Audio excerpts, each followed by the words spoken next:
So today the Durango wouldn't start, or well, it would start, not stay running.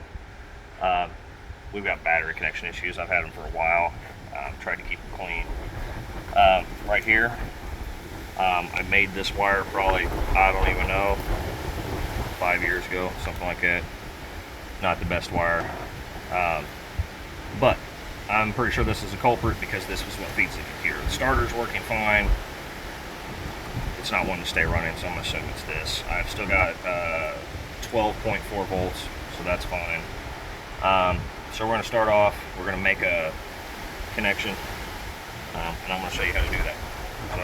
So what I'm going to use for this new battery cable, this is 4 gauge CA, or no, sorry, OFC. This is 4 gauge OFC, oxygen free copper. They also have CCA, which is copper clad aluminum. The aluminum wires is cheaper. I don't like it. I would prefer actual copper wire when I'm doing electrical work. But now I'm going to show you how I attach these copper terminals. You can solder them. I've done that for years. You can also crimp them. Actually, that tool's here, but it's broken. I need a new one. Hence why I'm making this video.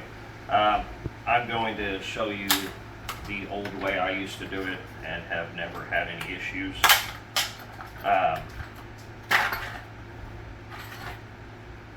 First thing I do, these terminals kind of go real flat.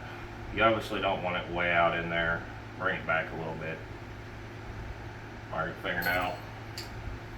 Try to cut that off in a straight line. I have better luck doing it this way with a knife so you don't cut yourself.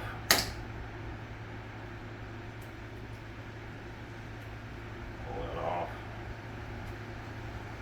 Alright. Try to keep all the strands together. I also twist them. You can tell they're twisted when you cut them. Twist them a little more. And when you put this on there, twist it the same direction. Help you get it down on there. Alright. This is the part you have to be kind of careful. Don't smash your fingers.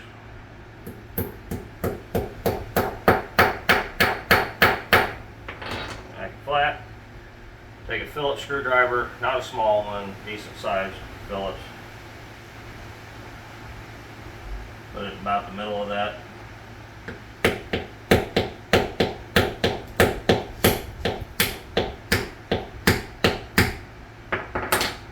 That one is just hammering it down in there. Yep, sure did. Alright, so we smashed that screwdriver apparently. That was a cheap one. Most screwdrivers won't come apart on you. I also have punches. We'll just do it with a punch. Phillips screwdriver is usually a little better. All you're trying to do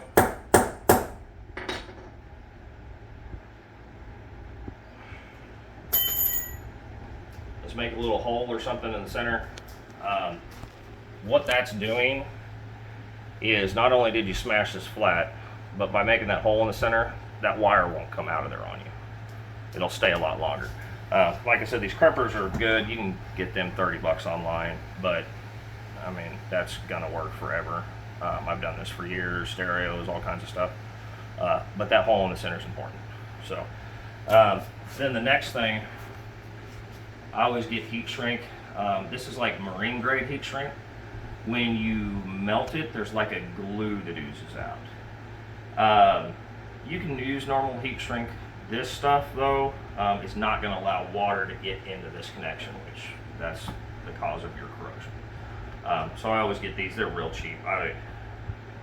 It's a long time ago, 15 bucks I think, and there's a lot. I don't even know. This thing's full of heat shrink of different sizes. On top of that, a lot of times you'll use a, and I've done it, but you use a black wire for a power. Not recommended, but if you're going to do that, get yourself some red heat shrink. You put red heat shrink on the end of whatever color, then you know that goes to the battery, instead of accidentally hooking something up backwards or whatever. I'm gonna go ahead and slip 2 of those on there. These terminals are small enough, I could just slip that over it, but I keep in the practice of putting it on before I put the terminal on, because that's not always the case. So we'll move on to the next terminal. Just kind of rinse and repeat.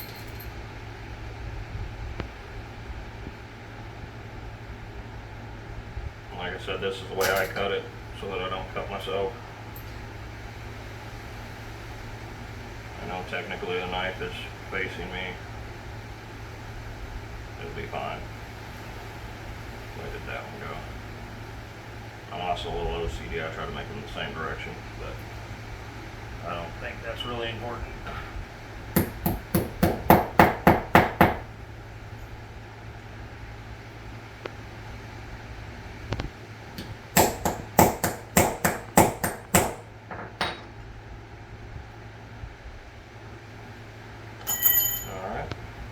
That over that. So we have that made. I also bought new terminals, everything. Those are kind of nasty. Alright, last thing, didn't have a lighter. Need a lighter. I'll usually use a torch, but I mean, everybody's probably got a lighter somewhere. Heat shrink, you just use a lighter and shrink it. Don't hold it in one spot for too long, obviously. It'll still melt this stuff.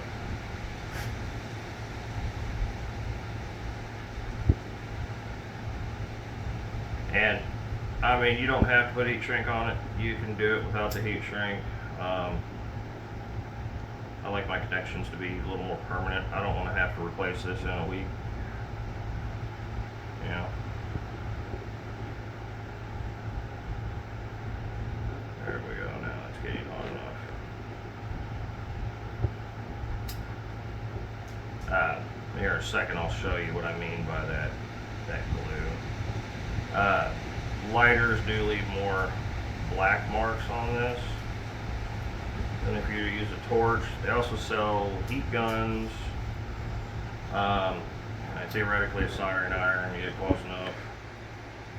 It ain't hot. Never tried it with a hairdryer. I don't think that would work, but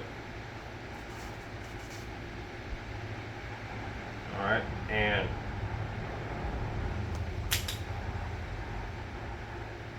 I don't know if you can see that glue there. It starts oozing glue out of both of them, and then that's your connection. So we're going to go ahead and get this tore apart and get put on there. I'll show you the end product.